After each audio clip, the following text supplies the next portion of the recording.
Hello again, this is Captain John with another one of my video tips of the week. In today's video tip, I'm going to show you how to locate dangerous submerged piles and stakes on a nautical or electronic chart. These dangers lie beneath the sea surface and can punch a hole in a hull or snag your rudder or propeller. Chart number 1 shows all chart symbols and abbreviations used throughout the world. Download a free copy of this nautical dictionary here. Copy this link and save it to your favorites. Here you see all symbols and abbreviations used for submerged obstructions. In the far left column, the international symbol shows a squiggly horizontal line which represents the water's surface with an inclined vertical line beneath. A small open circle represents the position of the submerged object.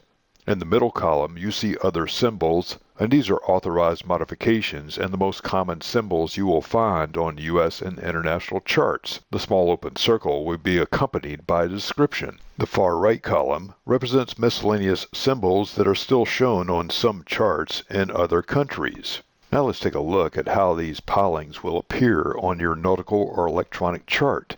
This chart in Florida shows white, blue, and green tint. Blue indicates shallow or shoaling water, and green indicates intertidal landmass that covers and uncovers with the tide. Intertidal areas may be mudflats, sandbars, oyster beds, rock shelves, or coral heads. Let's first highlight the piles that are visible at all stages of the tide. We scan the chart to find the small open circles, and note that the abbreviations show two clues as to the character of the object. First, you see the word pile without the SUBM abbreviation. Note that the letters are vertical. Vertical letters show objects that are visible at all stages of the tide, so these piles will always be above the water surface. We next scan the chart and highlight those pilings that are most dangerous.